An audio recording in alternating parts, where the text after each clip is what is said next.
remember that night clearly. I was 11 years old. Tessa had come for a sleepover, and somewhere before midnight, we started playing Truth or Dare. Tessa had dared me to sneak into an abandoned house. Mr. Morton had lived there in the early 70s. He was 78 years old, grumpy but kept to himself. A few months later, neighbours noticed that Mr. Morton hadn't left his house. No one had seen him in months. One neighbour said he left to visit friends. The house stayed empty and silent. The night of the sleepover, Tessa and I snuck through the back door and climbed the stairs. The house was dark and cold. The stairs creaked as we climbed, holding on to the broken banister. In the passage, I turned to Tessa. "Kiss the wallpaper." "Why?" Tessa had asked. "That will show me you aren't scared," I replied. Tessa turned towards the wall and kissed it, and we burst into laughter. Down the passage to the right was a door. It was closed. Tessa's hand rested on the handle. "Should we go in?" I asked Tessa. "Of course," she said, so she pushed the handle down, expecting to see Mr. Morton asleep. The door swung open with a creak. Both Tessa and I froze, waiting for Mr. Morton to jump at us. After a while, we tiptoed quietly into the room, Tessa giggling behind me. That was the moment Tessa saw what no 11-year-old should ever see. That was the night that changed everything, and something inside us broke. Tessa flew down the stairs, screaming with me hot on her heels. The Morton house had not been lived in for 34 years. Its windows were papered with dust. The porch sagged like a mouthful of broken teeth. Yellow caution tape fluttered loosely across the railings, brittle with time. Weeds curled up the posts. An old swing hung lopsided in the backyard, shifting with the wind. Mara Jennings stood across the street and stared. The demolition sign had gone up last week. 1 week from now, the house would be gone, erased, wiped clean from the town's memory like a chalkboard smoothed by damp fingers. All that would remain would be the stories, and most of those had already changed shape, softened by gossip, blurred by time. But Mara remembered. She remembered the night the Morton house was just a dare. The night she and Tessa snuck in through the back. The creak of the steps, the broken banister, and the way the air upstairs felt humid. She remembered the body. Tessa Bloom arrived just after 7.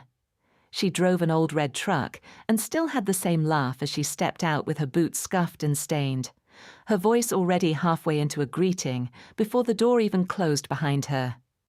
"Mara!" she called. "This is insane!" Mara said nothing at first. She simply stood with her hands in her coat pockets and waited. Tessa crossed the road and joined her on the sidewalk, following her gaze to the house. "It looks worse than I remember." "It's smaller," Mara said. "Everything is," Tessa replied, brushing her hair back. "We were kids. Everything felt bigger then." Mara turned to her. "You remember that night?" Tessa smiled. "Sort of. You had a panic attack. We saw a raccoon or something and bolted. You didn't sleep for a week." Mara stared at her. There was no malice in Tessa's tone, just that bright, slightly deflective warmth she'd always carried. The kind that could make even cruelty sound like a joke if you needed it to. "It wasn't a raccoon," Mara said. Tessa raised an eyebrow. "Come on, it was dark. It was probably a mattress with a coat thrown over it, or a homeless guy. No one ever found anything. No one ever looked." Tessa hesitated, then laughed again. "You really want to go in there?" Mara nodded. "I brought a key," she said. "The city still keeps a lockbox for safety inspections. I borrowed it just for tonight." Tessa looked at her, eyes narrowing. Her gaze wasn't unkind, but she was cautious. "Mara, why?" Mara's voice was quiet. "Because I need to know I didn't make it up." They entered through the back. The kitchen smelled like plaster dust. It smelled like an old place that had stood closed for many years. The wood was damp. Cupboard doors hung open and crooked. The sink was rusted, streaked with what looked like old paint and lined with rust. A child's drawing still clung to the fridge, faded beyond recognition, just the outline of a blue sun. Tessa walked ahead, brushing cobwebs away from her face. Mara followed slowly, every footstep stirring up smells she didn't know she remembered. Mold, mothballs, and some smell that threatened to knock the air from her lungs. "It's worse than I expected," Tessa said, running her hand along the old countertop. "Do you remember what we said when we came here?" "Not really."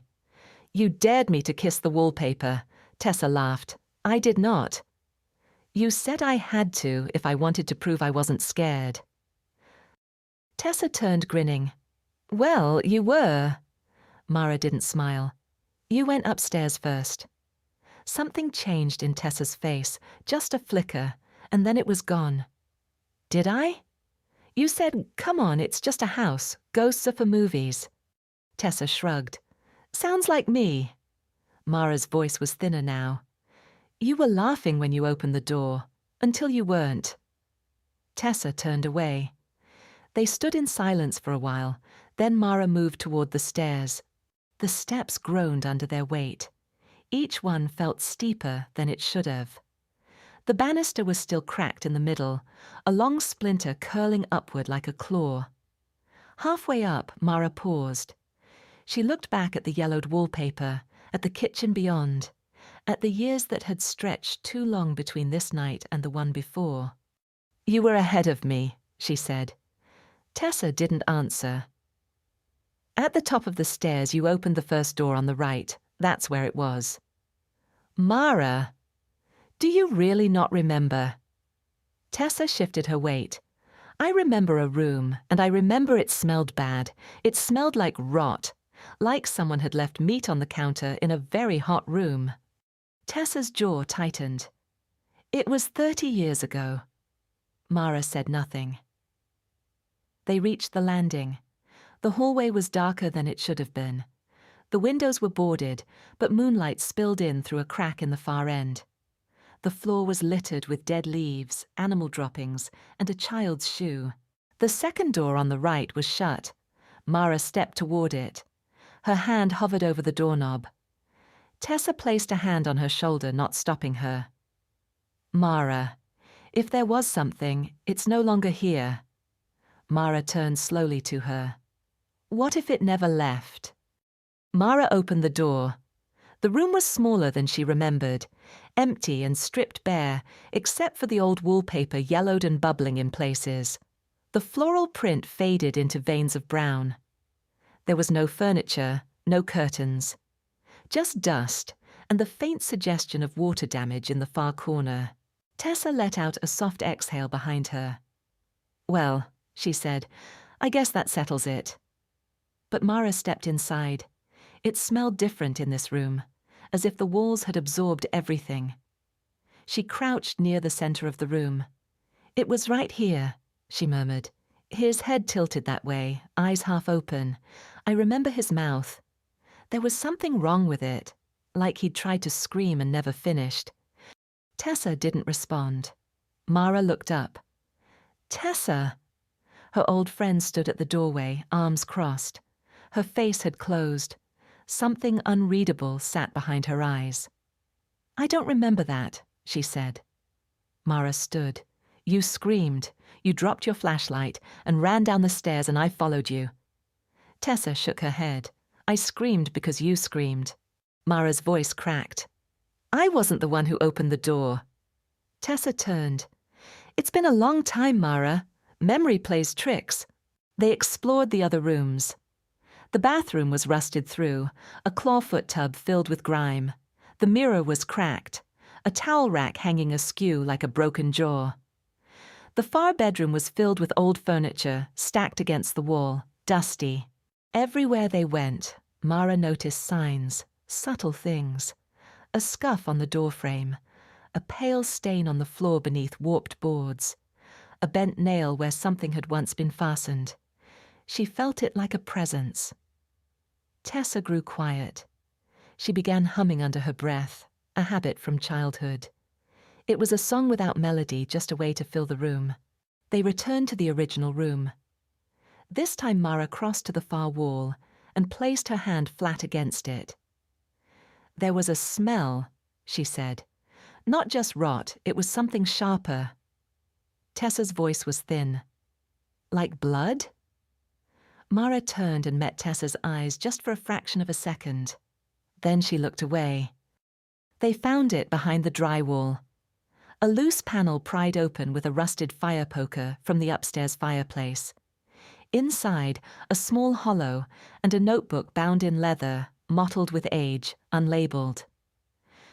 Mara opened it slowly, afraid of what would or wouldn't be there. Written inside were dates, lists, scattered entries in sharp, angry handwriting. August 3rd, keys gone again. August 7th, keeps pacing, doesn't sleep, doesn't eat. August 10th, screaming at night, thinks someone's watching. August 14th, the girls saw me. August 16th, I think he's dead now, or he wants to be. Mara read aloud. Tessa's face paled. That's not real, she whispered. It's his handwriting, Mara said. You don't know that. I do. You said you didn't remember. I don't, Tessa snapped. That doesn't mean I'm lying. Silence fell like dust. Then Mara's voice dropped. Tessa, did we leave him here? Tessa's eyes shone, but she wasn't crying. No one ever found anything, she said. That doesn't answer the question. There was no investigation, no missing person, no police report. Don't you think if there'd been a body, someone would have said something? Mara's hands were shaking. That's not what I asked. Tessa closed her eyes, and in a voice so soft it was nearly lost. I thought he was already dead. The words hung between them like a wound. Mara felt herself fold inward. You saw him too. Tessa nodded slowly. I couldn't hold it. You were losing it. You were crying all the time. Your mom called mine, said you were sick. I thought if I said it didn't happen, you'd stop. Unraveling. Mara's voice was bitter. So you buried it. Tessa looked at her, her eyes rimmed with steel now. We both did. Mara sat in the center of the room with her eyes closed and remembered. The man's mouth had been moving, just barely. Not screaming, but mouthing something. She hadn't understood it then because she was too panicked and too young. But now, years later, the words came back, lip-shaped and trembling. Don't leave me. They stood in silence, the journal between them like a confession neither had meant to write. The room felt colder now. The house didn't creak anymore. Mara rose, brushing dust from her knees. We should call someone, she said. Tessa didn't answer. There could still be something, Mara pressed, in the crawl space, in the floorboards. The body. She stopped herself. They didn't need to say body. They'd both seen it. They had both stepped over it. Tessa crossed to the window, pulled back one broken slat of wood and looked out at the dark street beyond. I'm married now, she said. I have a son. He's 11. Mara stared at her. So I can't afford to become the woman who walked away from a dying man and said nothing for 30 years. Mara's voice was flat. You already are. Tessa turned. So are you. They walked through the house in silence, back to the front door. The journal remained in Mara's hands. At the threshold, she paused. There's probably something under the floor, she said. There always was. I think he crawled under, or was dragged. Tessa didn't turn around. There's nothing, she said. Just ghosts. Mara stepped outside. The cold hit hard. The trees rustled faintly in the wind, and behind her the house sat silent, the door shut. The Morton house was demolished the following Tuesday. The site was flattened. No remains were found, no anomalies reported, and no police ever came. A real estate company paved it over the next spring. Now it's part of a housing development, 3-bedroom colonials with granite countertops and central air. No one remembers the name Morton. No one asks why the lots were so cheap. I'd like to take a moment and pause. Thank you for joining me on this journey. Please show a kindness by clicking like and subscribe. It would help our channel so much. Let's continue our story. Mara moved to a different town, smaller, near water. She kept the journal in a locked drawer. Sometimes she opened it just to touch the pages, to remind herself it was real. She never told anyone, and neither did Tessa. The body upstairs, whoever he was, whatever he was, is long gone. But sometimes in her sleep Mara sees him again, his mouth still moving. "Don't leave me." And she does. Every time.